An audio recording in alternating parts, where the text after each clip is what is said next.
wonderful to see this terrific audience as we kind of blast off to St. Louis radio and TV past. It was like going back in time with that great live music. Piano music was terrific, big in radio. I'll tell you, every radio station used to have a piano. I don't know if there might be one somewhere, sometime in St. Louis, but they all did have them. And Mary Ann Schulte Young, our pianist, did a wonderful job. And our bonus was Bill Moriarty of the American Federation of Musicians on trumpet, playing our town's biggest hit, W.C. Handy's St. Louis Blues, and that is now 110 years old. Well, Bill has a KMOX connection, incidentally. Is 1954, he was a finalist on the KMOX talent show called Teen O'Clock Time. It was hosted by Kurt Ray. The winner, he didn't win, but the winner was a big deal. 17-year-old Grace Bumbry, who became one of America's top opera singers. A few years ago, when I hosted a History Museum tour, we visited the long-closed and very decrepit Castle Ballroom at Olive and Ewing, where Bill did play the same song, the St. Louis Blues, from the stage. It actually seemed to kind of sway as he was playing. And we were all kind of concerned by the weakened condition of the two-story ballroom, but we made it out okay. Then a week later, after a big thunderstorm, the entire building collapsed. Wow, that was scary. I don't think that's going to happen here. I wouldn't worry. Today, for this, my final Missouri Historical Society show, after doing them now for over 30 years, we're going to squeeze in as much Oh, thank you. Thank you. And I know a lot of people have been here for most of these years, too. We'll have a lot of broadcast history, as much as our time will allow. My start in radio was 70 years ago on WTMV. That was the Broadview Hotel in East St. Louis. And they did have live music shows, too, and a grand piano. But my first time on the air was playing the piano, 1949. I was asked to play at a station in Harlingen, Texas, where we were visiting relatives in nearby Rowena. For whatever weird reason, they were interviewing my parents about our visit. Not exactly riveting radio, but I recall the song I played. It was Sentimental Journey, which in a way is what we're having today. Since piano was so big in the old days of radio, let's take a candid camera look at some radio station studio pianos. We have the first one will take us, and I hope this is going to work. It did. Take us to KWK, 1938. At this time, the station was in the Egyptian building in University City. There's the control room, the engineer in the studio, a vocalist, and, of course, a pianist. KWK Radio had a long run, but it came to an unfortunate end in 1965 when the Federal Communications Commission revoked its license to broadcast and kicked it off the air as the station was found guilty of running crooked treasure hunt contests. They would hide treasure in Tower Grove Park and give clues to where the treasure was supposed to be, but it hadn't been hidden. And the clues were too good, and some people caught them in the act of hiding the presents or the prizes. Well, now from 1926, this is a KMOX studio in the original home of KMOX, top floor of the Mayfair Hotel at 8th and St. Charles. Now, all of that drapery on the wall and the ceiling, that was state-of-the-art soundproofing. Now here, 20 years later, is the KMOX Studio Theater. It was a very large theater, too. This is when the station was in the Mart Building at 12th and Spruce. And from September 1946, just 5 months before KSD Television signed on the air, we see Russ David. He's at the bottom there at the keyboard, as he led the KSD Radio Studio Orchestra. I'd imagine some people here will remember Channel 5, KSD TV's first announcer and newsman, the legendary Frank Eschen. He was around for a long time, well known for his man-on-the-street reporting. Radio first came to St. Louis at our 1904 World's Fair, and it was quite a success. They actually had 10 radio stations using a tower, the Lee DeForest Wireless Telegraphy Tower. They were low-power stations that were just very much heard on the fairgrounds and receivers, but also if you had some kind of receiver, and I don't know what they would have been, you could hear them in most of St. Louis. It was said that these broadcast voices from out of the thin air actually startled the world. The project was directed by Lee DeForest, who was known as the father of radio and the grandfather of television. Moving up in time to 1932, we have this bright-eyed, clean-cut, and once pretty famous, well-known radio announcer in St. Louis. It's Charlie Stuckey. He was on the air for 24 years. What a career. KWK, KMOX, KXOK, WEW, and KSTL. His specialty was farm reporting, of all things. But in those days, every radio station had farm programs, usually 5, 6, 7 o'clock in the morning. Well, our first guest actually flew in from our nation's capital to be with us today. He's Peter Mayer, the nationally known broadcaster. Come on up, Pete. I had the honor of hiring him when I was general manager of KC Radio. That was 56 years ago. Over the ensuing decades, Peter's been White House correspondent for 3 networks, Mutual, NBC, and CBS, where we heard him here on KMOX for close to 30 years. How many years was it, Pete? Close to 30 years. That's what I thought. Yeah. Before we get to your... like we're Bob and Ray up here. Yeah, isn't it? Like Bob and Ray. They were good, I'll tell you. What's the story of this picture? There's that little KMOX record. What's the deal with that? Well, Johnny, that record was my first recorded appearance, I suppose you'd say. Back in the late 1950s, my mom and dad took us to Kiel Auditorium for a home show.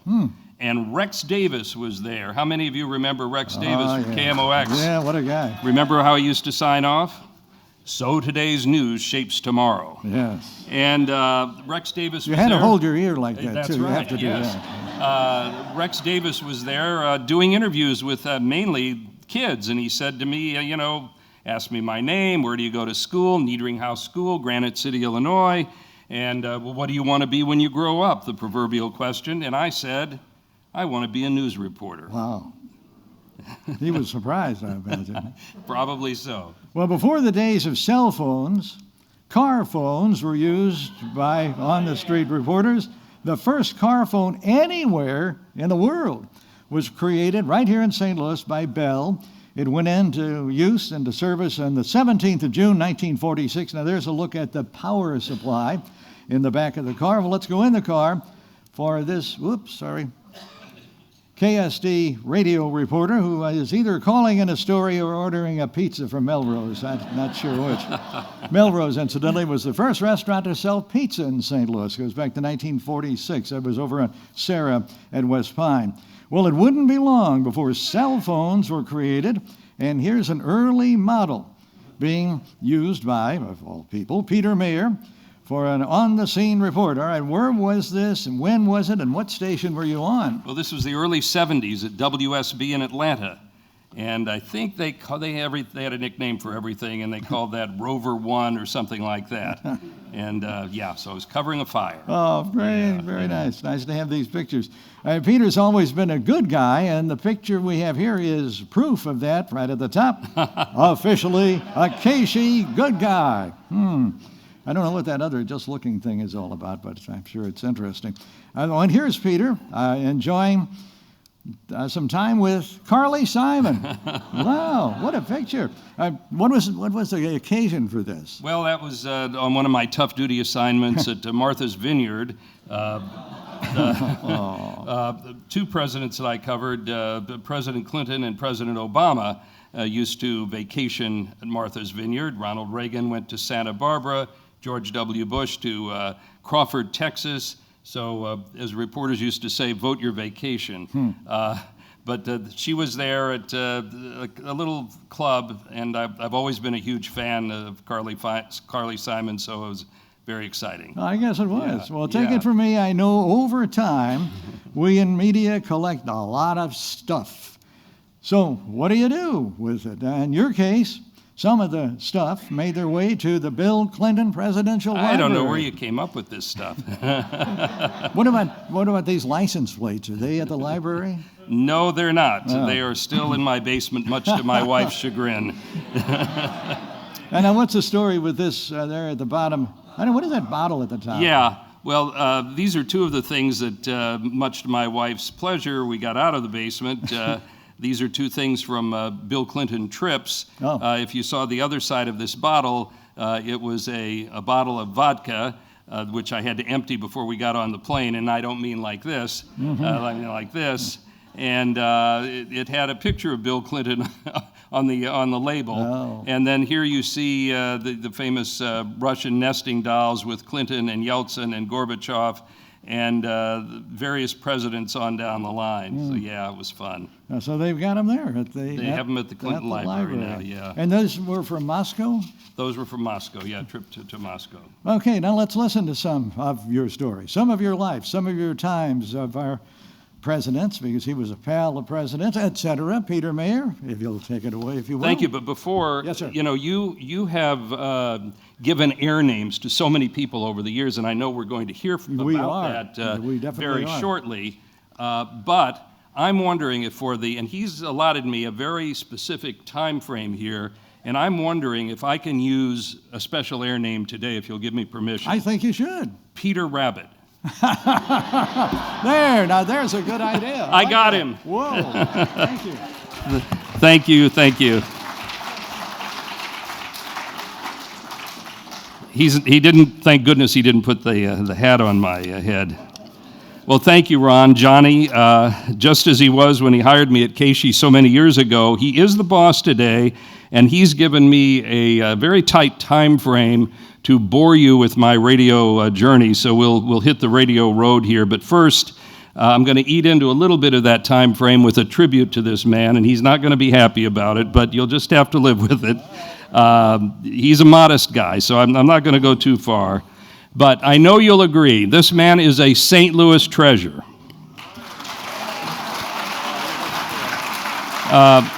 Beyond the stellar radio resume that he has, and his reputation as a renowned DJ, honored, by the way, at the Rock and Roll Hall of Fame in Cleveland, Ohio.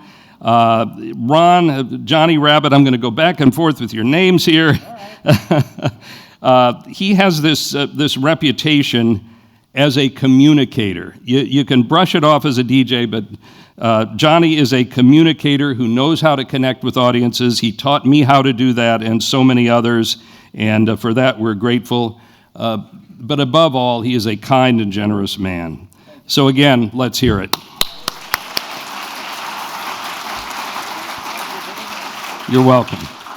Now, since we're making history and we're here at the History Museum, just very quickly, some of my childhood media memories, and I'm sure they are many of yours too, judging by the demographics that I see here today. I remember when we had two newspapers here, the Post and the Globe.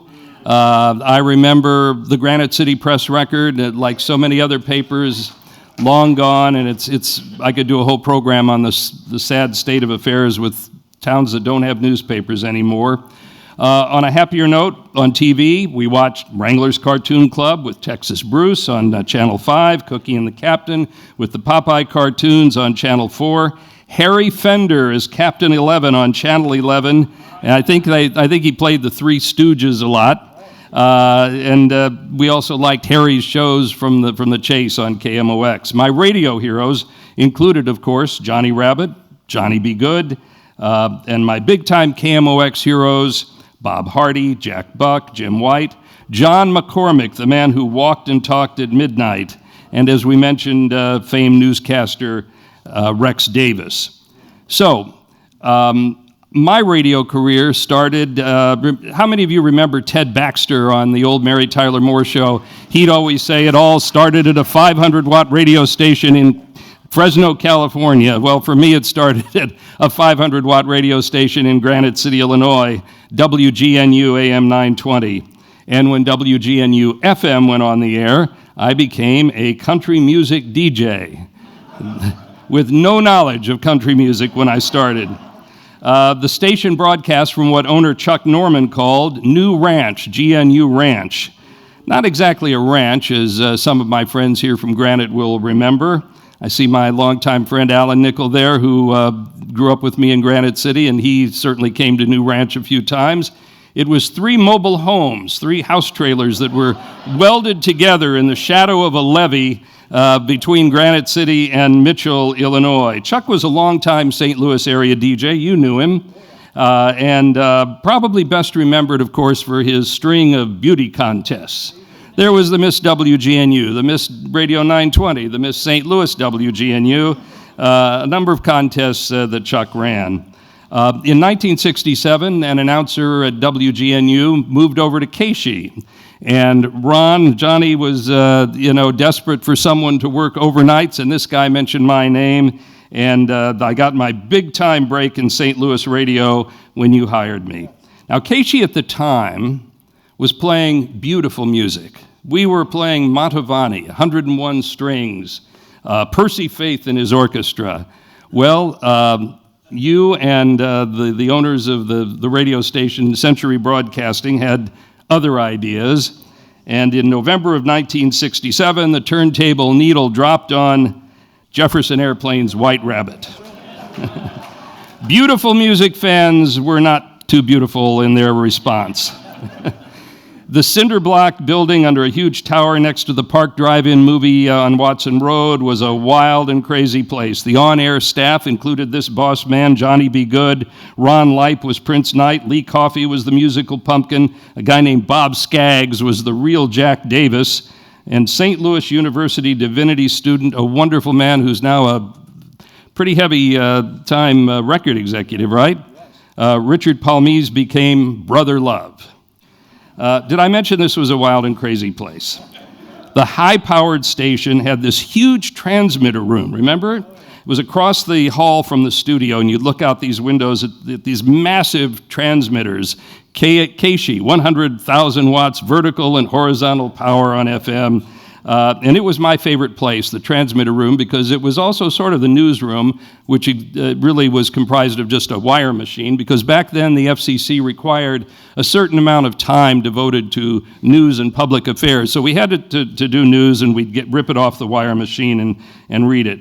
Well, anyway, one evening I arrived for my overnight shift at KSHE, and I discovered a bizarre sight, stacks of green leaves that were hanging over the transmitters on 2x4s that were mounted on like Ajax cleanser cans.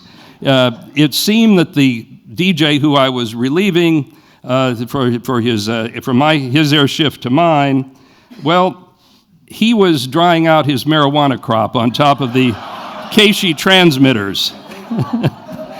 Much to the horror of this straight arrow kid from Granite City.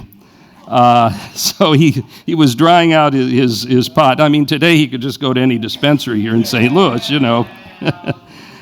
In sharp contrast to KSHE, during my college days, I also worked at a DJ at middle of the road WEW. You saw the license plate for that.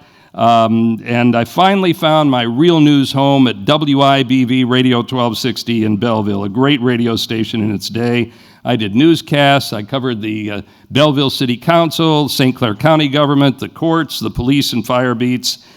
Made a lifelong friend in their great station manager, Norm Greenberg, and worked with a couple of guys. And one name might be familiar to you, Terry Gainey, who was the Jeff City bureau chief for the St. Louis Post-Dispatch and an acclaimed author of a book on the Bush family dynasty. And also Jack Lachine, a friend of mine who is the Belleville historian today. From there, I went on to a station in Nashville, where, by the way, I was fortunate enough to meet my wife of 50-plus years. And then to WSB Atlanta, where I was fortunate to meet and cover some great civil rights leaders, Coretta Scott King, Julian Bond, Andrew Young, my all-time hero, John Lewis. And it was there that I also met a fellow named Jimmy Carter. He was the governor of Georgia, and little did I know that he would become my ticket to Washington. And as Johnny mentioned, I was hired first by the Mutual Radio Network, covered the Carters the day that they walked down Pennsylvania Avenue, got out of the presidential limo, and for the first time, the presidential couple walked on the inaugural parade, and so many other things, the Camp David Accords and other things that happened during those years. Just very quickly, there were so many things that I covered that I never would have dreamed of reporting on. And I'll just very quickly, the attempt on President Reagan's life and traveling with him to the beaches of Normandy and the Berlin Wall and talking with him about his radio career behind the scenes, flying to the Persian Gulf with President Bush 41 before the start of the war there, the impeachment of a president, the disputed presidential election that went to the Supreme Court, leading to the son of a president, George W., being elected to the White House. It was the first time that happened, of course, since John Quincy Adams. I was in the White House on the day of the 9/11 attacks. What happened there, frankly, was just a footnote to what happened elsewhere in New York and in Pennsylvania on that awful day, but I can still close my eyes and hear the Secret Service agents rushing in and evacuating the White House. I covered the election and administration of our first black president, Barack Obama, of course, and was in Springfield on that very cold day in February when he launched his presidential campaign, a campaign that was seen as very unlikely at the time. Among my best memories, covering politics, winning and losing presidential campaigns, co-anchoring election night coverage on CBS. I want to share just a couple of really quick, fun and poignant anecdotes before I wrap up. My CBS News day at the White House started at 6 a.m. My job was to report during the morning drive hours, and I was usually the first person into the briefing room every day. And one morning I walked in, and they had just unlocked the door, and I walk into the briefing room where you see the daily press briefings and the news conferences, and a gigantic rat jumped off the camera platform in the back of the esteemed briefing room. Well, I, of course, immediately reported it to the General Service Administration, which took care of the upkeep of the White House. And word reached the press secretary, Mike McCurry, a really great guy, and he joked that day from the podium that he was used to dealing with two-legged rats every day, but not necessarily the four-legged kind. That rodent, within a day or so, met its demise. I made news on the same subject when I interviewed President George H.W. Bush in 1989 in the Oval Office. I had hoped to score some headlines about some of the big things that were going on then, the tensions in the world, U.S.-Soviet relations, other world issues. But I'd heard this rumor, and I almost skipped the question. I thought, well, I got a minute or so, I'll ask him about it. So I asked him about a rumor that the family's Springer Spaniel, Millie, had killed a rat in the White House swimming pool while Mrs. Bush was swimming, doing the backstroke in the pool. He did a little presidential hemming and hawing, and then he reluctantly confirmed the story. And he did say that a rat had jumped into the pool while his wife was there and, quote, relying heavily on Millie to cut that down. As some of you may recall, George H.W. Bush and Bill Clinton formed a very special relationship despite being big-time political foes, Clinton defeating him in 1992, and there was their generational gap, other differences on politics and other things. But I saw that friendship up close, and it was an amazing thing to witness. I was the network pool reporter, meaning I was responsible for covering something for all the other networks and distributing it to them when the two former presidents traveled to the tsunami that killed tens of thousands of people in Asia in 2005. On the long first stretch of that journey on one of the planes from the Air Force One fleet, I, along with our CBS TV camera crew and the Secret Service agents and staff members, were stunned to see in the darkness of the flight, Bill Clinton rolled out some blankets and a pillow and stretched out and slept on the floor on the aisle of that plane. It seems that there was only one bedroom on that plane, and as there is on the big Air Force One. And President Bush, a very generous man, said, let's split the time. You can sack out, and then I'll come back, and we'll just take turns. And Clinton would have none of it. He said that he had to respect the elder Bush, and that he said, I'll either lean on the wall or find someplace else to sleep. So it was quite something. We stopped at a number of places where there was just massive death. One of the places we landed, the tarmac was lined with coffins. And we went to a place that had just been totally wiped out. And there was just a very humble man there, and he wanted to tell his story to the two presidents. his entire family, his wife and 5 or 6 children, were swept away. He saw them just swept away by the tidal wave. And the quote from this man was, "Now they live only in my heart." And the usual loquacious Bill Clinton and George H.W. Bush were stunned into silence by that sad and stoic guy that day. And that moment and some of the other stories I covered through the years just really reminded me, and to this day remind me of the blessing of life every single day. Well, it was quite a ride from New Ranch to the White House, and I thank you for letting me share it today. I couldn't have done it without the devotion of my mom and dad, my grandparents, and all that I learned from you and other bosses and colleagues along the way. And I always tell journalism students that, when you're looking for perspective on a story, there are certain tricks of the trade. And I always hated that inside the Beltway jargon that a lot of reporters used. I guess I am criticizing them. But when I was looking for outside the Beltway perspective, I always asked myself one question: what would the people in Granite City want to know about this? So thank you, Johnny, for inviting me to blab it to the rabbit and to blab it to all of you. Thanks a lot for being here.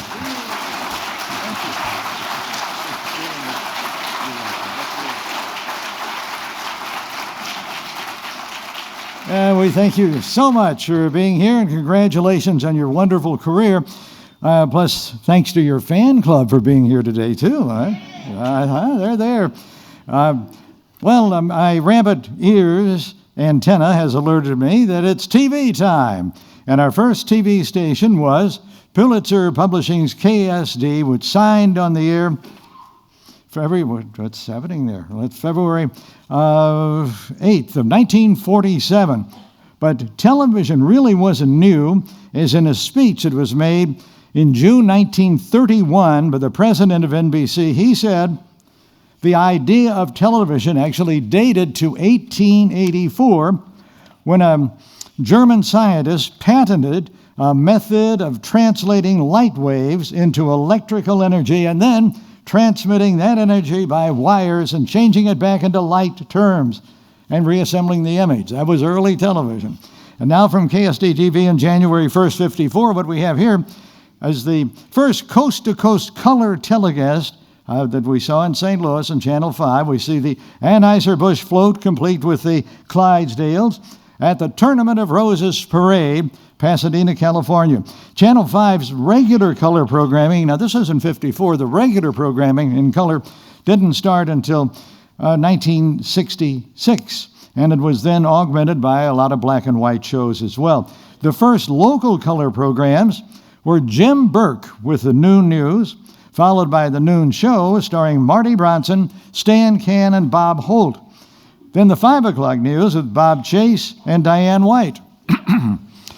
Cliff St. James and Sonny Randall, and the 6 o'clock news also had Chris Condon on it. 10 o'clock news had Chris Condon and Howard, That's All From Here to Mere. Plus on Saturday and Sunday, it was Corky's Colorama. It's sobering, though, to think that of all the people I just mentioned, none of them are still living. From 1949, here's a big production sports show. There's quite a lot going on in that picture, I'll tell you. There's Bob Ingham, the sports director of Channel 5, and Buddy Blattner. This show was sponsored by the new Air Flight Nash from Nash, Missouri Corporation, 2323 South Kings Highway. Now, thinking of sports reminds me of a Bob Uecker story. He had a lot of them.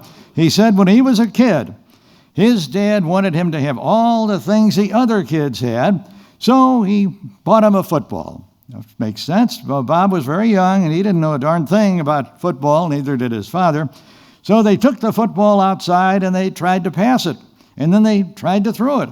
Then they tried to kick it, but nothing really worked. So they were about to just toss the thing in the trash when a very nice neighbor who'd been watching all this came over and filled the football with air. Made quite a difference. This was a Texas Bruce and Charlotte Peters Live on 5 telecast from the wonderful Forest Park Highlands. The year was 1956. It was a very big success. And here's Texas Bruce, whose real name was Harry Gibbs. That's his horse Trusty there at the right. They're at a police rodeo at the arena. Texas Bruce was the star of the Wranglers Club, and his sidekick was George, or Dry Gulch George. His real name was George Abel, who was a KSD staff announcer. Their show was always sponsored by Adams Dairy, which was out of Kansas City. Hey, there's Ernie Heldman from KSD TV. He hosted the Parade of Magic. It was a short show. It was a Saturday evening, 6:15 to 6:30. I mean, it lasted a long time, 1949 to 1962, and it was always sponsored by Pepsi-Cola. Well, there's a really good classic Charlotte Peters publicity picture. Charlotte was in Channel 5 from 1956 to 1964. Then she moved to KTVI Channel 2 and lasted there until 1970. And if she were still around, she would be 110 years old today. Our next guest, an author, a documentarian, a very wonderful person who really loves St. Louis, Candace O'Connor, is going to tell us about KPLR Channel 11, which signed on the air April 28th of 59. We'll also hear about the many radio and TV stations that were located in the greater Central West End area of St. Louis. An amazing amount of stations in that little area. And I know our final guest speaker today, sports authority, Ed Wheatley, will mention what's likely the most popular Channel 11 series ever, Wrestling at the Chase. It was big, and he's got a book, too. He'll be signing books, as will Candace, in the outside of the gift shop after our show.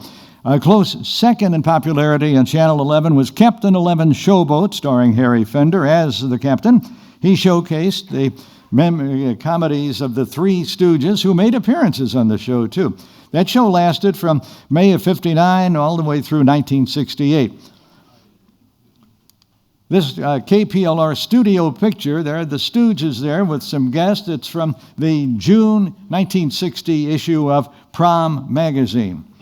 And there he is, the happy host of that show, Harry Fender, in his role of Captain 11. Harry really had a big and fascinating professional history that actually dated to the Ziegfeld Follies. Well, it's possibly the least popular show ever on Channel 11. There it is. I never saw it. Clutch Cargo. It aired Monday through Friday at 4:30. Clutch Cargo, a very, very low-budget cartoon show.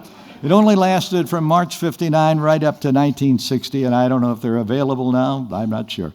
As I said, for more about KPLR, well, we've got Candace O'Connor, who researched the station for her book, Meet Me in the Lobby. It's the story of Harold Koppler of the Chase Park Plaza and Channel 11. I'm sorry to say that book is out of print, which is a real shame because it's a very good book, but nobody has it. Even the publisher doesn't have a copy of it. But she's going to sign her current book, Renaissance, A History of the Central West End, after our program today at the gift shop. It's of interest to note that the greater Central West End area really was home to a lot of broadcast stations. After Candace tells us a few things, I will list those stations. So let's now hear from Candace O'Connor to talk about Channel 11.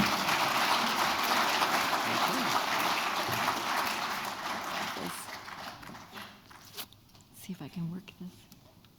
Oh, there. You should hold it up kind of. Yes. Let me do this. Well, this is the stealth book that Ron was just mentioning. That it was actually I wrote it about 20 years ago, and it is out of print, but it's sold out, so it's out of print for a good reason. But anyway, thanks so much to Ron for introducing me, for inviting me here, and I'm just sorry, as we all are, that it's his last such event, and we hope that there'll be many more other kinds of events in the future. But let me tell you briefly today about the beginnings of KPLR Channel 11.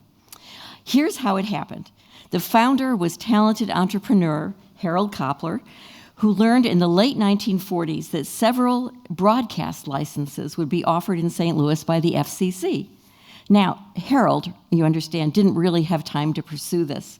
He was already immersed in running the Chase and Park Plaza hotels, widely known as the most exciting entertainment venues in town.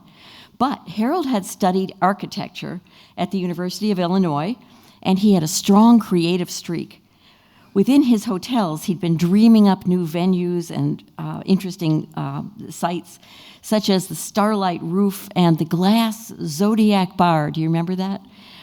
Etched with the 12 signs of the Zodiac that would attract even more patrons. Still, he could never resist a new challenge, and in 1949, this broadcast license intrigued him. There were 4 other applicants too, most notably CBS, which already owned KMOX. But Harold had his own well-connected team, including his sister Lillian, a St. Louis judge, and baseball's Stan Musial. So over the next decade, this team worked to prove to the FCC that they had enough money, programming plans, and technical expertise to run a television station. Even so, wouldn't the winner have to be CBS? Well, the Koppler team, known as 220 Television for the Park Plaza's address, which was 220 North Kings Highway, surprised everyone by winning Channel 11 after CBS bought Channel 4. Go on here. There. Clearly, Harold was a very clever businessman, and he came by it honestly.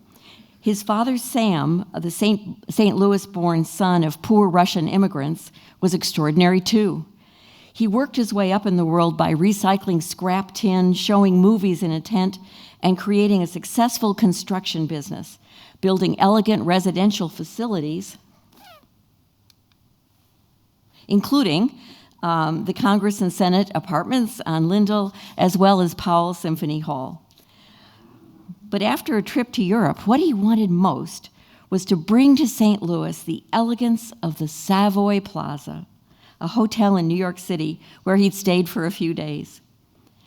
So in 1929, spoiler alert, did you hear that date and know what that means? 1929? Yeah. He secured a $6 million loan to build the hotel of his dreams, the 28-story Park Plaza, Park for Forest Park, and Plaza for the Savoy Plaza.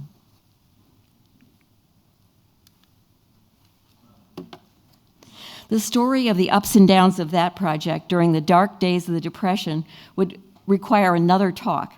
So let me summarize. In the mid-1930s, Sam lost his hotel to foreclosure. His elegant neighbor, the Chase Hotel built by Chase Ullman, had already gone into foreclosure in 1931. But by 1944, the clever Sam had not only gotten his beloved Park Plaza back again, but through amazing frugality and his patient purchase of Chase stock, he came to own the Chase as well. So is anybody here today from the old days of the Chase or Park Plaza? Anybody go to any of the great events, the great, the great people he had come in as, Harold had come in as guests? You remember those? Okay, well, you'll have to read my book then. That's right. Okay.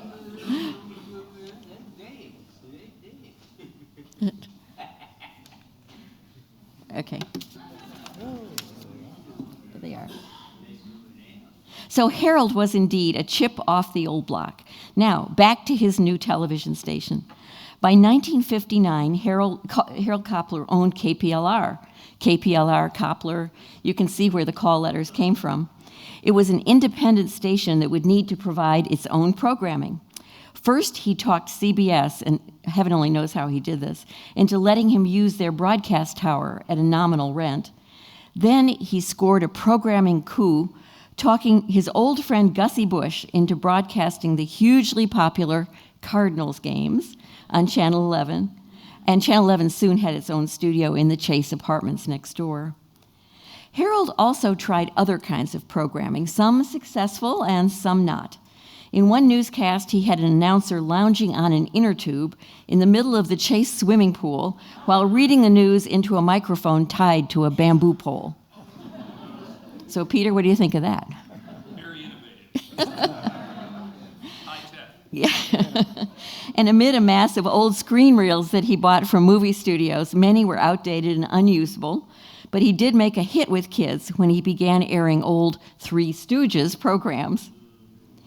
He also attempted some local programming, recruiting, as we've heard, Park Plaza resident Harry Fender to become Captain 11 on the news. On the new Captain 11's showboat, which was staged against the backdrop of a Mississippi River paddle boat. Let's see, I think I have another. Oh yeah, this is another KPLR-related slide. So KPLR added the Three Stooges to the program, and it was a roaring success. Overall, though, the station was going through some tough financial times since it wasn't attracting enough advertising. But then something else happened, another product of Harold's fertile imagination. He happened to take a plane ride with wrestling promoter Sam Muchnick, and they chatted about putting wrestling matches on the air. Harold being Harold, he wanted to take this idea a step further. He suggested that they set up a wrestling ring in the center of his magnificent new Khorasan room, which held up to 1,200 people. It was a campy combination of elegance and brute force that improbably drew capacity crowds. Some patrons even wore gowns or black tie to watch the grungy wrestlers in the ring, and somehow it worked. The crowds loved it, even the elderly Sam Koppler, who came down from his apartment in the Park Plaza to watch. As Harold's secretary, Barbara Hemphill, told me, Harold was the master of the grand stroke, something that was unusual enough to catch people's imagination, like, God, I can't believe he's doing that, so I just have to go see for myself. Incidentally, there's someone here who can tell you much more about Wrestling of the Chase than I can, Ed Wheatley, who wrote a book about it, and that, I think, will be for sale afterwards. Oops, sorry, go back. Okay. And there's another shot of the always sort of cheerful, effervescent Harold Koppler. Despite this success, the station was still bleeding money, and there was another problem. In 1961, the Cardinals moved to a new station, KSD-TV, and they searched for a new general manager who would straighten things out. Saul Rosenzweig took over the station, and Harold, his back against the wall, had to agree to step back. And Rosenzweig made sweeping, highly successful changes, running first-run shows like Groucho Marx during the 5 to 9 time slot, creating ad packages to attract local businesses, eliminating the expensive news show. Soon the station was posting a profit and airing reruns of popular shows such as Have Gun, Will Travel. Do you remember that? While Sam died in 1961, his grandson Ted, the second son of Harold and his wife Marie, began taking an ever larger role at KPLR. In the mid-60s, he had joined the station as director of sporting events, then served as VP of programming, and in 1979 became president of 220 Television. During his tenure, he built up the station and launched a successful animated TV series featuring a super robot called, anybody know? Voltron, right. Good. In 1998, Koppler Communications sold the broadcast license for KPLR for an estimated $150 million. Ted Koppler, unfortunately, died in 2021, but as you may know, some of his children still run Koppler Enterprises in the Central West End. So that's a whirlwind tour of KPLR. There you go. Thank you.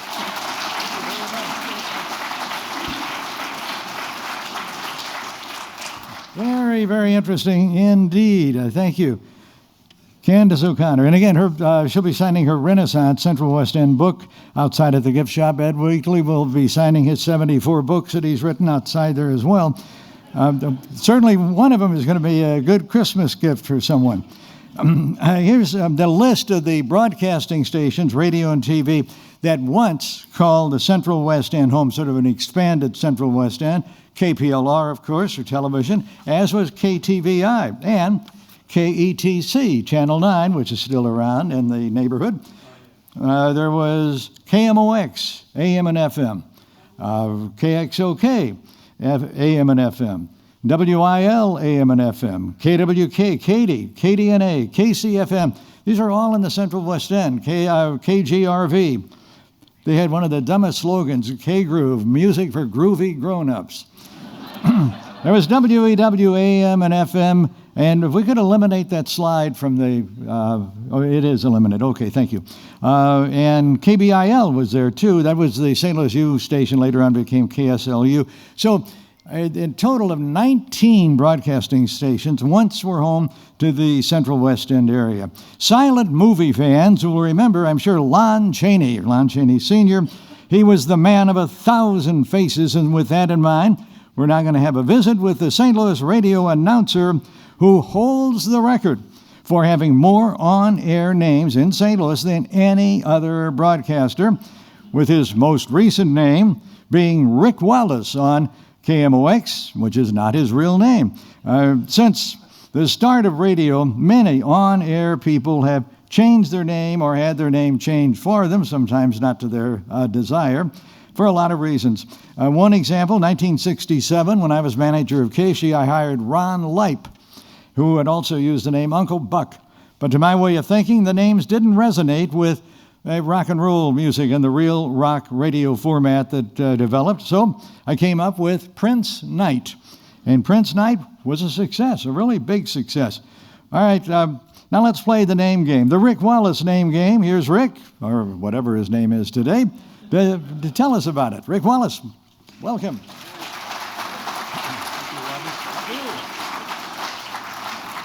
All right.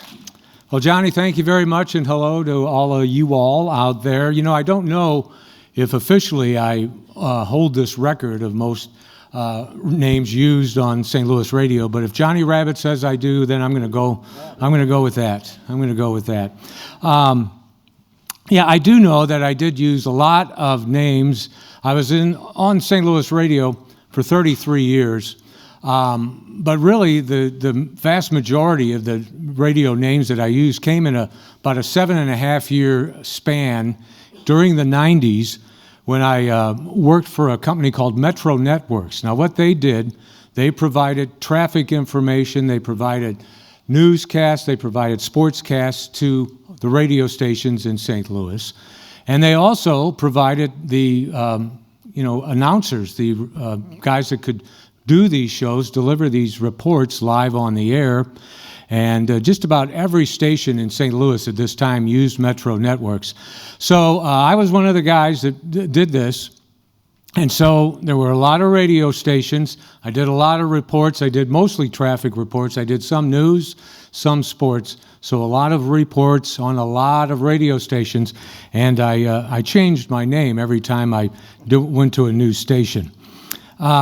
So in coming up with all these names, I didn't want to just make up names. So I thought I'm going to use a name that has already been introduced into the American culture. But I didn't want to use. I never used like obvious names. It was never like I'm Abraham Lincoln with the latest news. They were more a little bit more obscure than that.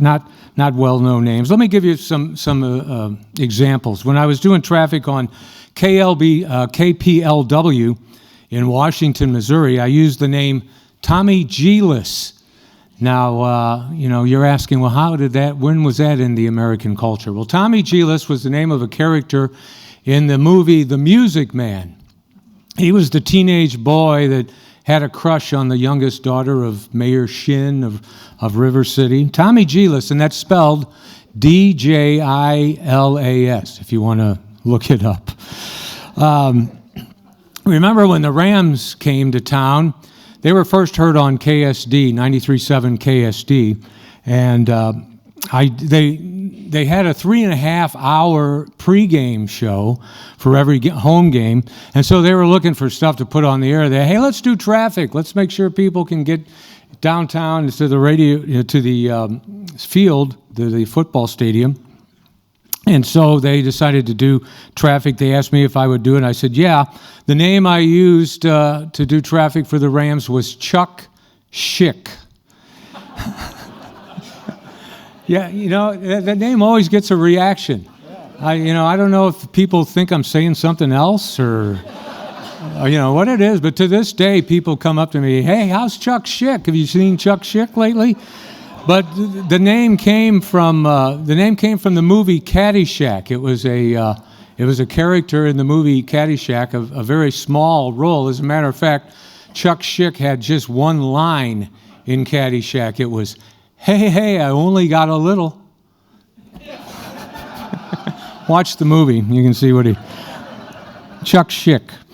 Well, then I did traffic on the all-sports station KFNS, and I was already working on the station as Rick Wallace, and they asked me if I do traffic, so I just thought I'd do traffic as Rick Wallace. But comes time to introduce me for the first time, and Mike Claiborne, who was the show host in the afternoon, and Mike, a longtime sports guy here in town on the Cardinal Network now, but he's a character, and so he's getting ready to introduce me, and he says, "You know what? We need a traffic reporter that outranks Captain Roger Brand on KMOX." So I became Colonel Rick Wallace.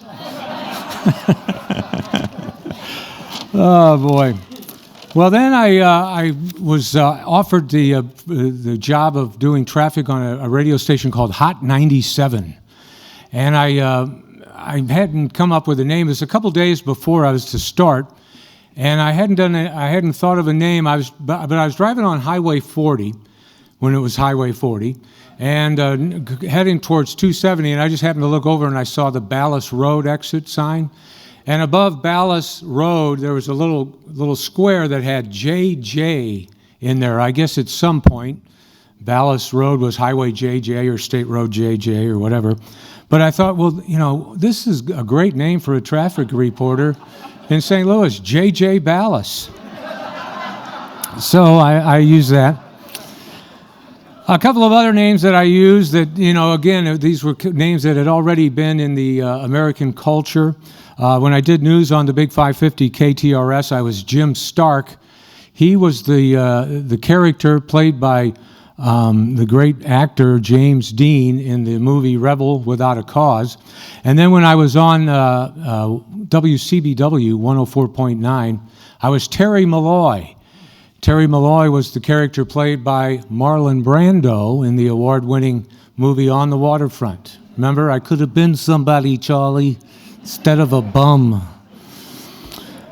Well, there's one more name that I wanted to mention because it's important to me. I used it when I was on WIL AM. They were changing their format from country, the classic country. They were changing to oldies, and they wanted me to be the news reporter, the newscaster. And they had hired a prominent St. Louis radio personality, longtime radio personality, highly regarded guy, highly respected. And so I thought, yeah, this is great. I get to work with this guy. I was looking forward to it. And we had a meeting before we went on the air, and we were talking about the format and stuff. And this gentleman asked me if I had a name that I was going to use. And I said, no, I was hoping that you would give me a name. I really respected this guy. I thought it'd be cool if he gave me my on-air name. So he said, yeah, let me think about it. So Monday morning, we're getting ready to go on the air. He tells me, I got a name for you. And I think what he did was he was kind of playing off of the classic KXOK newscaster, Stephen B. Stevens, because the name he gave me was Michael J. Michaels. And you know what? Did I mention who this guy was, the morning show host on the show? It was a guy named Johnny Rabbitt. Johnny Rabbitt. And so, Johnny, thank you for the name, and let me just say thank you for everything. I mean, thank you for all the things. If you just know Ron Els as Johnny Rabbitt, the guy on the radio, there's so much more to him. He's one of the preeminent experts on St. Louis history, and he's just an incredible font of knowledge, and he's eclectic. And eclectic people are always fun. So he's a great guy. So thank you, Johnny. Thank you.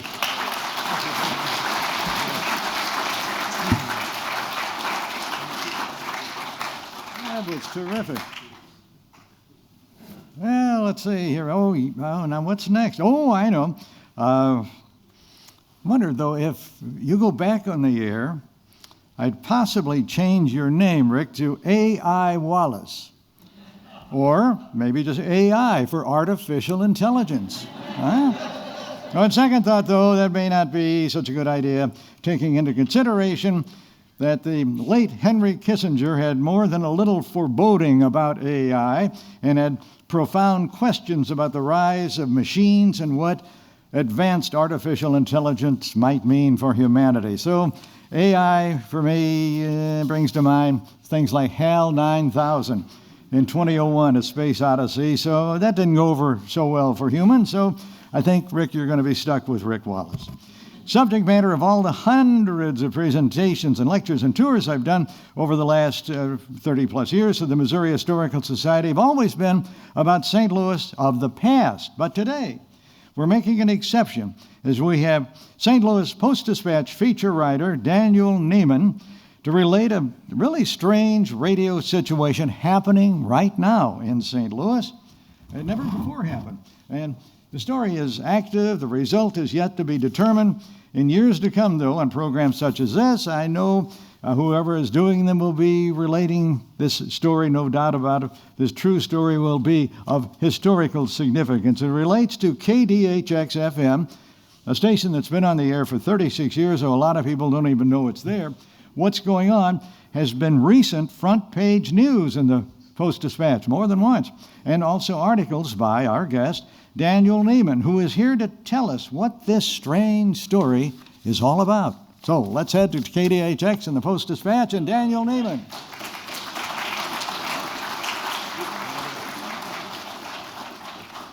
Thank you. Appreciate that. So the story is, in a nutshell, it's a mess. It's a hot mess going on.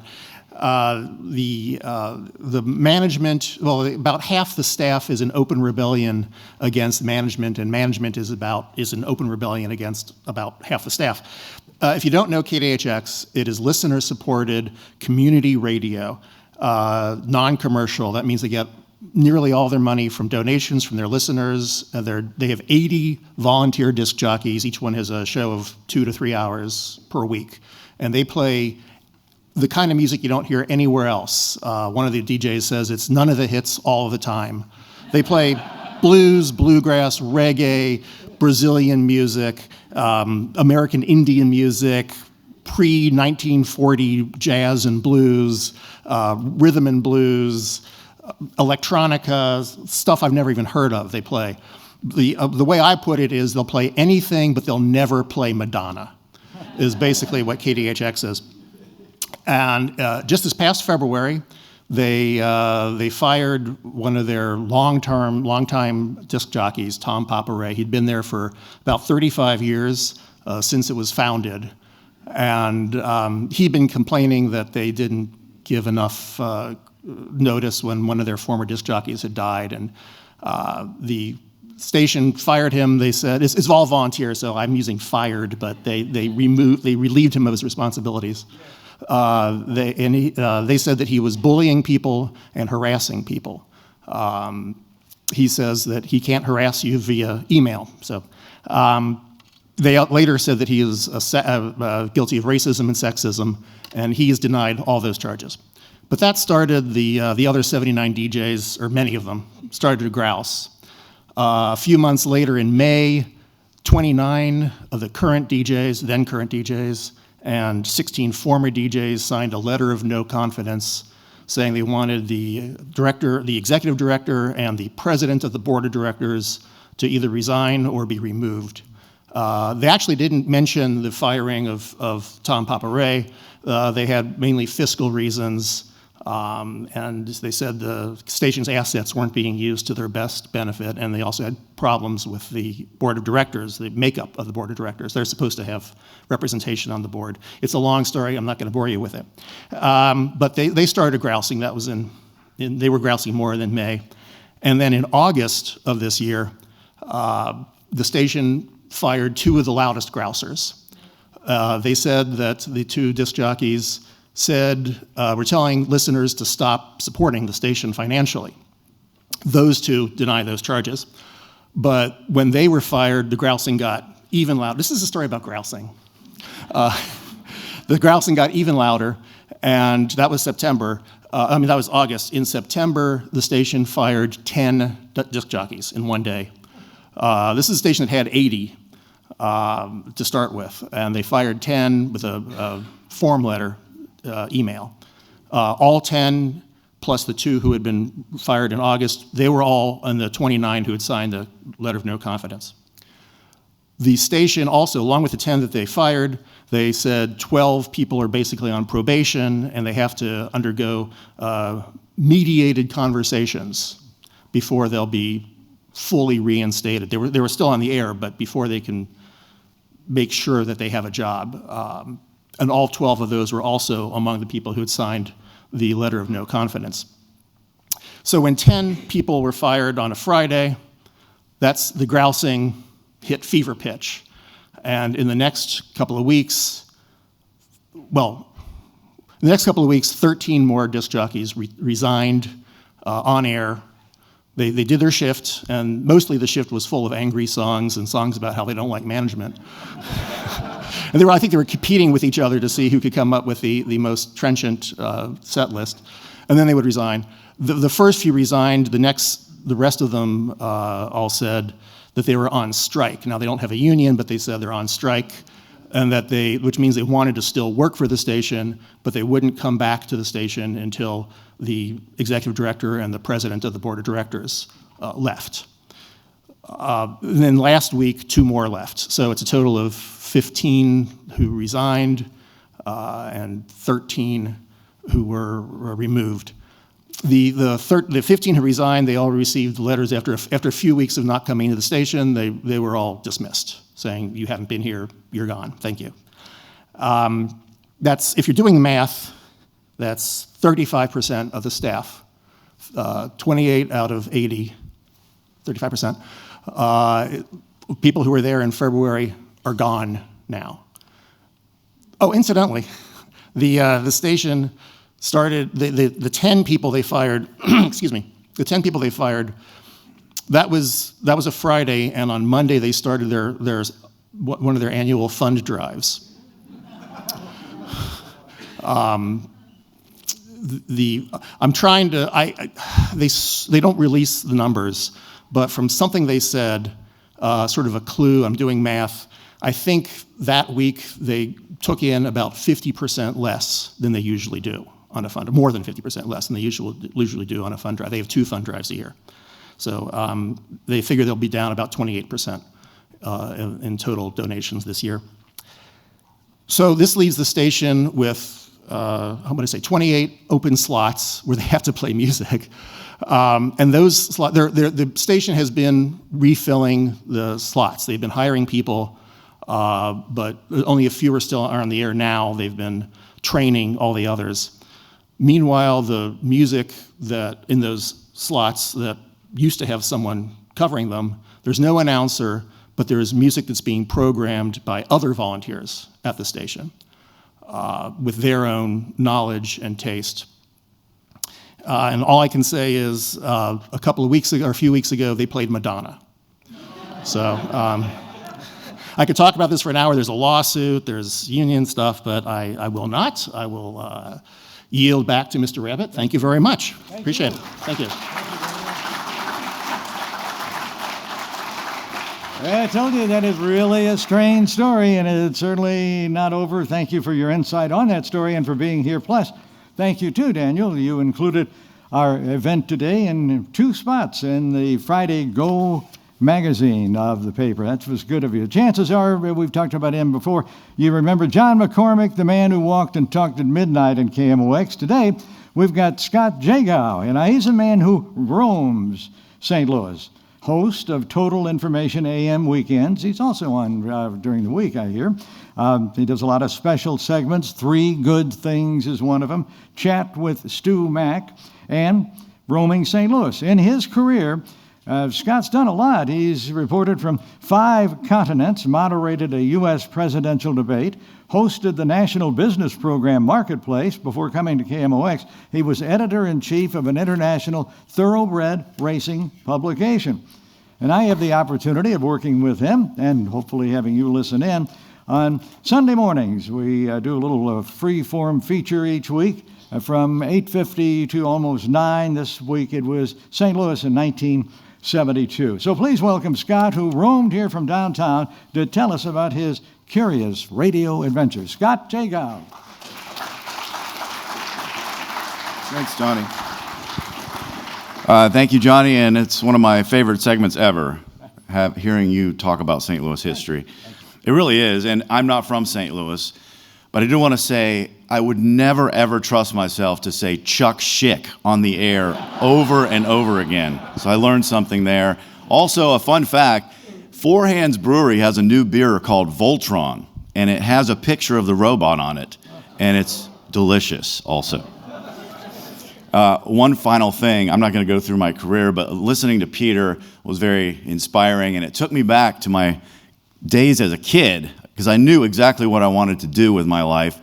And the proof was that most of my friends on their walls had pictures of athletes and celebrities, and on my wall was a picture of Peter Jennings. So I knew where I was headed. But I don't have the background in St. Louis. I came here in 2019, and one thing I realized was that, I came from somewhere else, but a lot of people in St. Louis have been here their whole lives. And when you're from somewhere else, it's kind of encouraging. Wow, they really want to stay here. It must be a wonderful place to live, and it is. But I also got a tinge of kind of insecurity or inferiority complex about other cities, like, oh, what was LA like, and what was Chicago like, and all this stuff. And I came to realize maybe St. Louisans don't actually realize how amazing this city is. You hear all about the crime and other issues, but there's so many things here. So I decided to start this segment called Roaming St. Louis, because I like to roam anyway. And I thought, this is a perfect thing because I'm an outsider and maybe I can give people some perspective. And I found, for the sounder, I found this little clip from the 1970s, and it's Jack Buck. And he's saying, St. Louis? What's St. Louis got? And so I would always answer, well, it's got a lot. So that's how I started this segment, and I do it every Sunday morning, and I've been doing it since September of last year, so maybe 65 weeks or so. I have not repeated one segment. So every single week, somehow I've found another place to go, and Ed Wheatley's St. Louis Browns exhibit was one of them. Recently, I went to a micro cinema that has an event at the end of the month called Drinkless Cage, and it's a drinking game where you watch Nick Cage movies, and you have to drink when he says or does something specific. I've been to delis and diners and restaurants and museums and art exhibits and all kinds of stuff, and it's just a wonderful experience. And on Friday mornings at 7:50, I do a guessing game.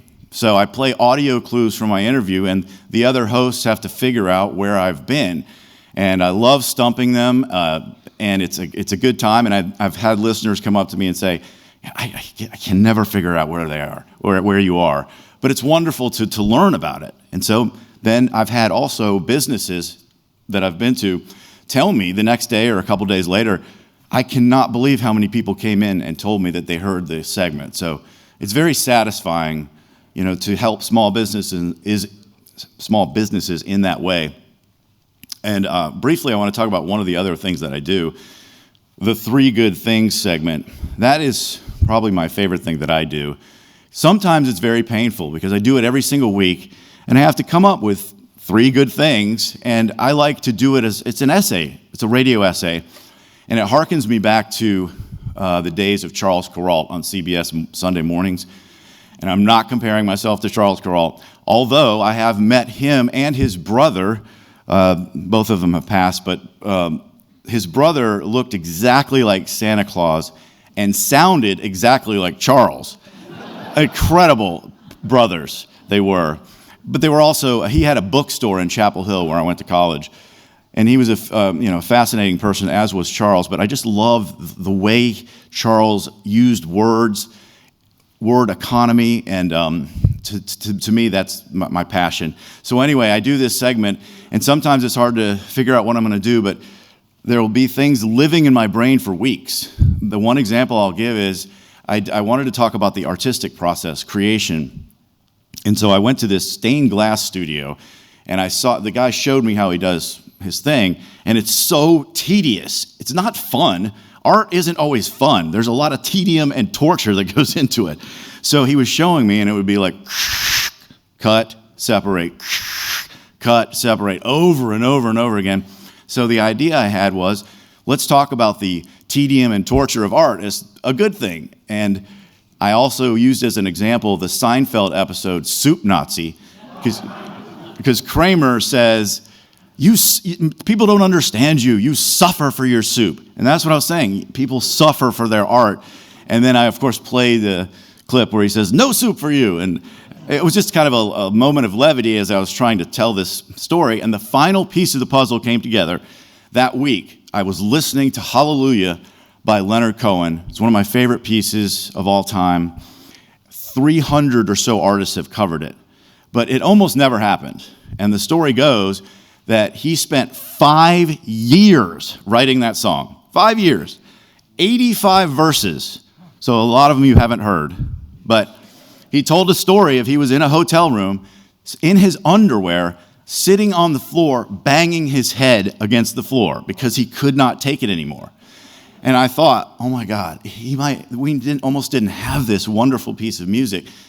And then I thought, man, it led somehow to this essay that I'm doing right now. And it was just a very emotional moment. And I wrapped up the piece saying, thank God he did not stop. And I love the artistic process. And I had a couple come up to me this week, and it's very rare that this happens. They came up to me and said, I was at a bar having a cocktail, and I was talking to somebody, and they came up and said, are you Scott Jagow? And I was, yeah, how did you know? And they said, well, we love Three Good Things and Roaming St. Louis and Chat with Stumac, and we love listening to you. And I said, how did you figure that out? They said, well, you have a face for radio. They were joking, of course. Well, they may be not joking. No, they said, we heard your voice. And I thought, man, that rarely happens. But when it does, it makes you think about the intimacy of radio and how beautiful it is and how people know you in their daily lives. And sometimes they share too much information, like, I love listening to you when I'm in the shower.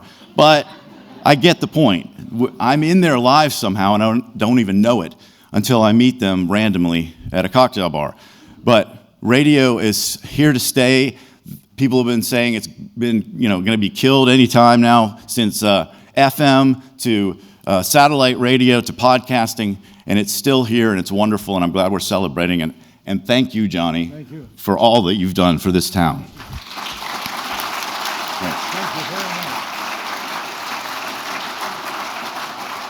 Very nice. Thank you, sir.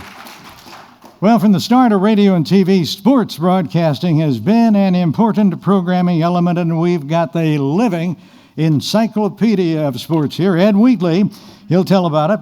After our program, Ed is going to be signing his books, and there are a bunch of them at the gift shop upstairs. And I'll be there also to thank you and say hello to you, and I'm glad that you're here. And I know one of the books is going to be Wrestling at the Chase, and what a story it is. His books and Candace's certainly make good Christmas presents. Plus, John Hickman, who runs the gift shop, took me for a little tour there yesterday, and they have a whole bunch of things on sale, 50% off. So that's my commercial for the bookstore. I'll be back with a few final remarks after we get our Ed Wheatley sports report. So it's time for Ed Wheatley.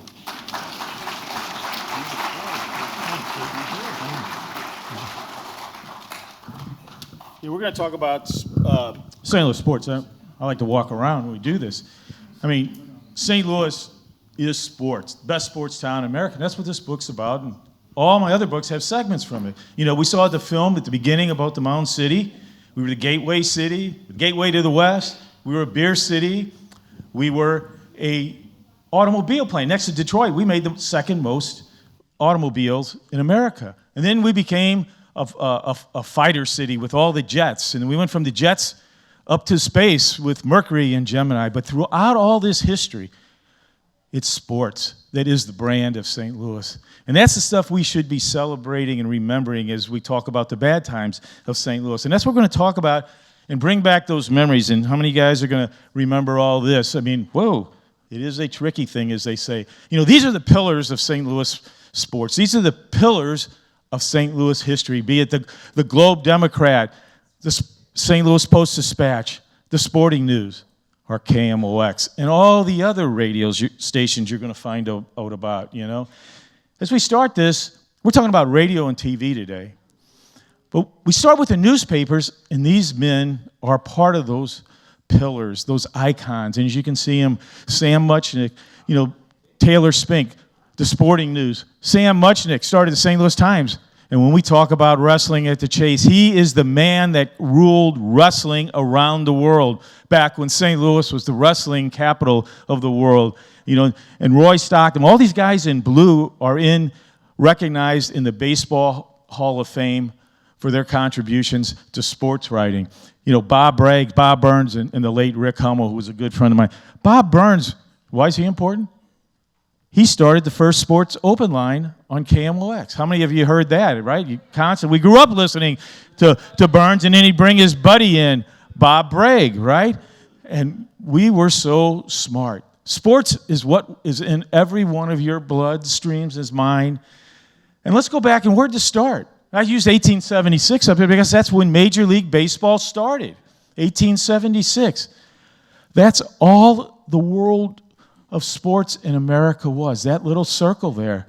Basically from the Mississippi River east and north of the Ohio River.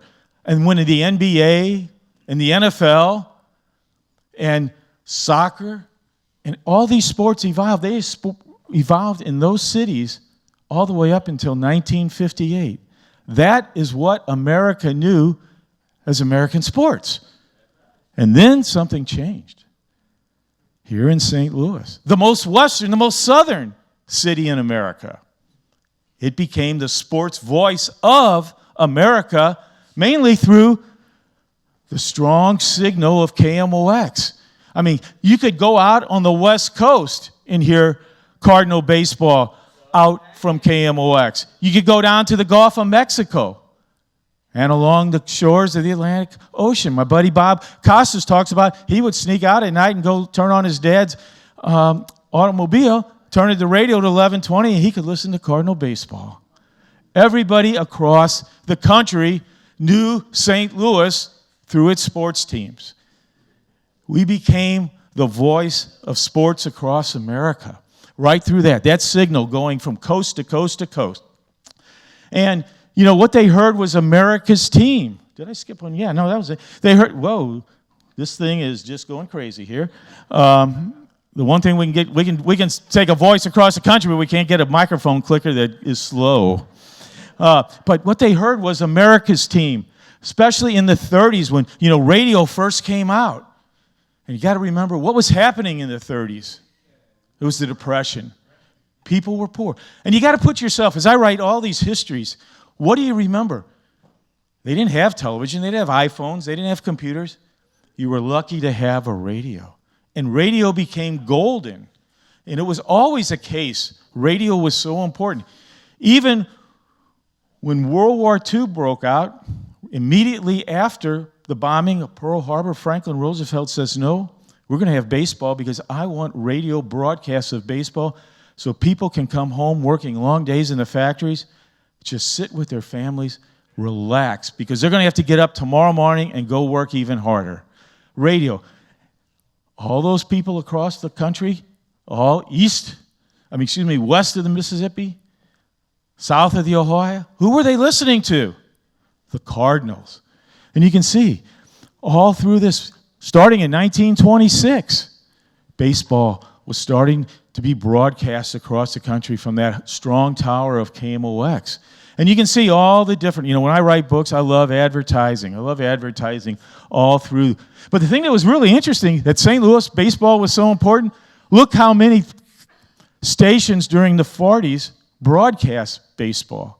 It wasn't just one station, it was multiple stations doing the radio. And, you know, KXOK, Johnny, was, you know, his station where we remember him the most when he first started, they did baseball. KWK, the one we talked about earlier in the day, they were all doing it. You know, it was our presence. And you got to remember, during the 30s, as I said, they went through the Dust Bowls, the hard times. They didn't have much, and they would just sit there. Think about those people in Oklahoma in the Dust Bowl. What were they grasping on? And they fell in love not only with the Cardinals, but the Gas House Gang. The Gas House Gang led by Dizzy Dean. You know, they had won in 26, 28, 30, 31, 34. So they were pennant winners, world champions. And they were a little bit out there kind of guys, you know. They weren't the stoic, white, rich Yankees in their pinstripe uniforms with names like Babe Ruth or Lou Gehrig or Joe DiMaggio. They were Ducky and Daffy and Dizzy, you know, and Pepper. You know, they were them. And they wore old baggy uniforms, and they were generally dirty, baggy flannels. And you would see, if you had the money to go to the movie theaters, you know, in those days, you got 2 for 1, you know, the price at the movies. Remember that? Twice. In the middle, they would have the newsreels and everything. And you would see the Cardinals in those famous playing their pepper games or their harmonicas, you know, playing the Wabash Cannonball. And then soon there would be a guy named Stan Musial with his harmonica. The West and the South fell in love with the Cardinals. Not only did it become our emblem, and it was all through radio. They would hear these people and their stories, and guess where they wanted to take their vacations? St. Louis. And they all came to Sportsman's Park. You see the glue of what Cardinal baseball was to the rest of the country? It was amazing. And it was so sensational. We would sit, and we had these guys, you know, 40 games on KPLR. Now, they're on there every day, you know. But all these different announcers, and I always use Harry Carey. When Harry Carey got the job of announcing on the radio, he actually, you know, Harry wasn't a shy guy you would kind of come to surmise, right? He went to the Cardinal brass and said, "Your announcers stink.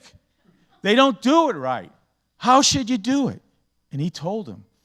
And I think about this growing up, and I've got these words straight from Harry, the whole story. He even put it in his autobiography.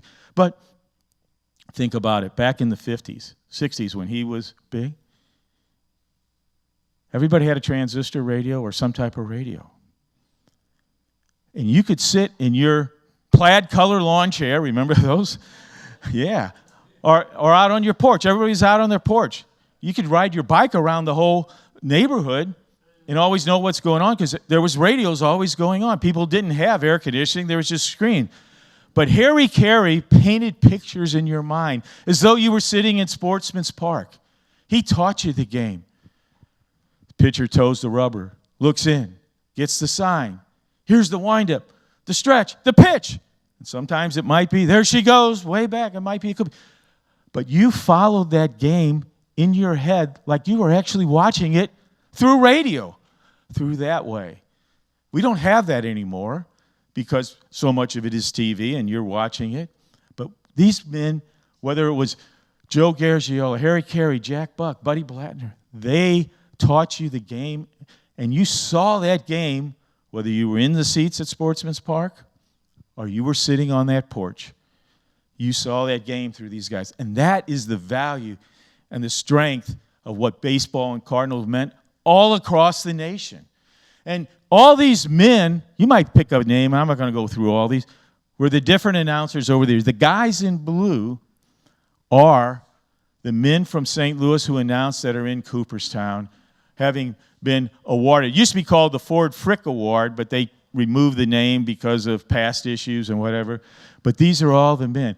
But the great trivia question, write this down, guys. Who was the first Cardinal announcer? Did you ever hear of Garnet Marks? I don't think Rabbitt was with him, but that would we'll see if he ever knew him. But that is your good trivia question of the day. You know, and then actually in 1926, we got the first radio feed in St. Louis from New York for the World Series when the Cardinals, the underdogs, came and beat the mighty Yankees. But baseball was on TV. It started in 1949, KSD. And you know who happened to be on that first show? The very first show, Garagiola. Joe Garagiola, Cardinal catcher. He was already promoting himself as a TV personality before TV even came. And then he would go on to the greatness, not only with Cardinal baseball. He was the first commentator of that great show Candace and I are going to keep talking about, Rustling at the Chase.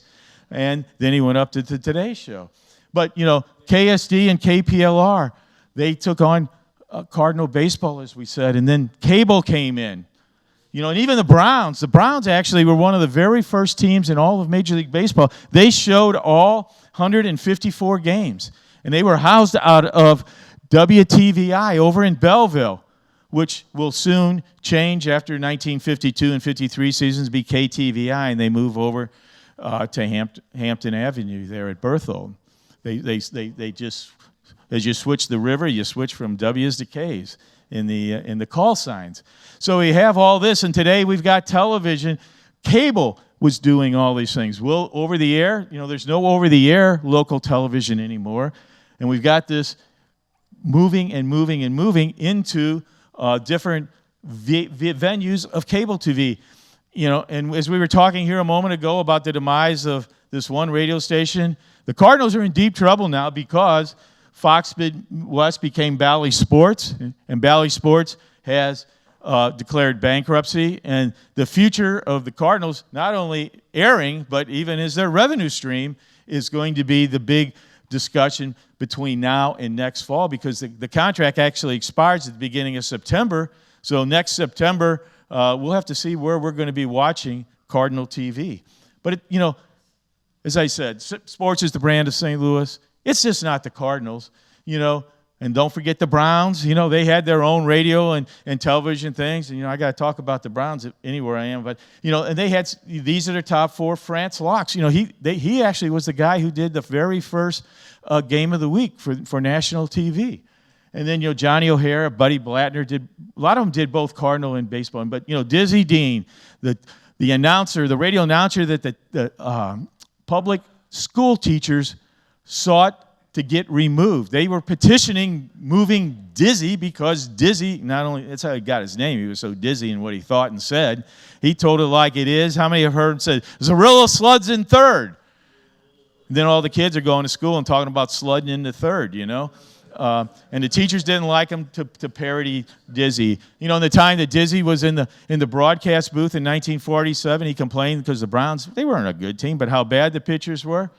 I could do better than them. My grandma could do better than him. So what did Dizzy do? He came out of the broadcast booth and threw a shutout on the last day of the season, because you can do it. As Dizzy says, look it up, But, we were, besides, and, I document all these things, we were the bowling capital of the world.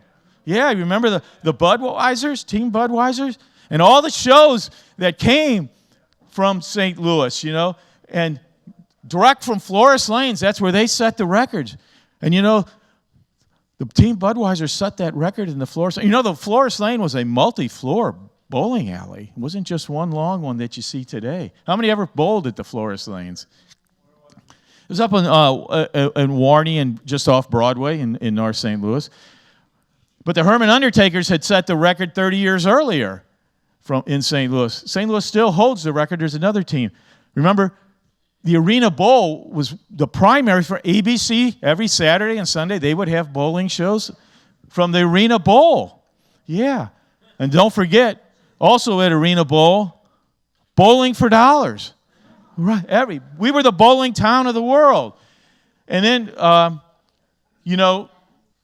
we talk about wrestling. NBC tried to, in the 80s, say must-see TV. We had the first must-see TV. Saturday night, wrestling at the Chase, women in evening gowns and evening gloves, men in black tie outfits. The hardest ticket to get was the wrestling at the Chase. It didn't matter that, also when Candace talked about the Chase Park Plaza, the Chase Club just down the hall where today the movie theaters are. I mean, that was one of the top 5 nightclubs in St. Louis. Frank Sinatra, Dean Martin, Nat King Cole, Sammy Davis, they all performed there. Rosemary Clooney, but, the guy calls his wife and says, hey, babe, I got tickets tonight. We're going to the Chase. She thinks she's going to hear Frank Sinatra. They got tickets, but you know what? That was the best ticket in town. That was the most coveted. To be seen, that gal, she's got her evening dress and her gloves on. She might get a little spritz of spit or sweat. That was a battle mark, So, and actually before Wrestling at the Chase, Channel 5 had the world's greatest wrestling from the St. Louis House up on Jefferson Avenue. And then it became this creation of Sam Muchnick and the Copplers to build. And you notice Joe, he's got the lead title of it when it first premiered there in 1959. And the world knew us. But Channel 11 kind of was like the first ESPN. They became the number one independent television station in America, built on Wrestling at the Chase, Cardinal baseball, and all these other sports, and the Three Stooges. That was it, Channel 11. But, I mean, you come over here and you look at Channel 11, they got pro basketball. They did the Hawks, basketball and football. They didn't really have local stations because that was all really, like, nationally run, but they actually did pro basketball. They did bowling, besides wrestling at chess, and they did Big Ten basketball. Channel 11 was this sports juggernaut. And like I said, it took Channel 11 to become the number one independent television station in America. And then, besides baseball, which is everything St. Louis, there was football. We had the Cardinals when they came. Remember the late Bill Wilkerson, who just died? Yeah, he was, for the long time, the longest announcer for Cardinal football. And, and by that time, St. Louis, KMOX, was the sports voice of St. Louis. And look at, they had Cardinal baseball, Missouri Tiger football, hockey's Blues, St. Louis Hawks, soccer stars, the Billikens. It was all out of the sports voice of St. Louis, KMOX. And, then the Rams came, and they were on 550. And then, Mizzou football has gone back and forth. As there's been so many sports teams, they all couldn't be broadcasting at the same time. So they didn't expand it off from these others. And then, hockey came. The Flyers were the longtime minor league club here in St. Louis of the Blackhawks. Yeah, and they were broadcast on WIL and KXOK. And then when the Blues came in 1967, they were the home of KMOX. You know who did the first games? Jack Buck. And, same way in the football. You see these same names that you saw up there, Jack Buck, Joe Garagio, Harry Carey. Harry Carey did Cardinal football when they first came in 1960. They were all these voices that they could take themselves out of a baseball booth into a football booth, and you wouldn't know they hadn't been doing it for their whole life. And Dan Kelly, was there a better hockey announcer than the late Dan Kelly? And it's amazing that his sons have both found their niches in hockey across. Think about Dan Kelly and Gus Kyle. Were those two characters? Put the biscuit in the basket. Remember that saying? Well, the biggest and worst one I could never figure out as a kid, you got a transistor radio, right? The Blues are on. They just first came. The Blues are skating left to right on your dial. It's like, what? How many had that same feeling as me? Yeah? Yeah. So, yeah. Great stuff. And then, I can't finish this without just a few little other things. My buddy Bob Costa, he came, his greatness, its roots are here in St. Louis radio. He came to St. Louis and KMOX to do the St. Louis Spirits, the ABA team that played here for us several years. And then he started doing the talk radio and all the things. Probably my best Bob Costa story, he'd be mad at me if I told it, was, Sam Muchnick used to come on the air, and Sam Muchnick was so great. And professional wrestling, everybody loved it. He still today, we wrote the book, bestseller, we made a film for PBS, Emmy nominated, it was great stuff.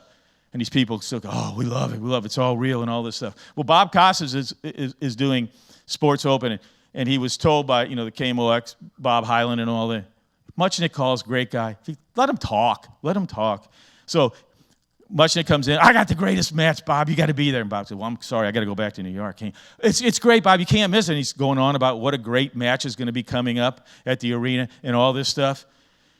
And Bob, I got to go back home. It's a wedding or whatever it was. He said, no, you got to be there, Bob. He goes, well, you already know who won. Tell us who's going to win. And Bob went, I can't believe I just did that. The whole control booth is laughing. Mr. Muchnick and Mr. Bob Hyland didn't like it, but somehow the guy kept his cool and he made something of himself, right? Bob Costas. And, one of the things also down here, Candace had this as well. I love these. I have all the Corey League archives too, and I go through all the things, and these popped out at me. When Koppler first started Channel 11, he didn't have any programming.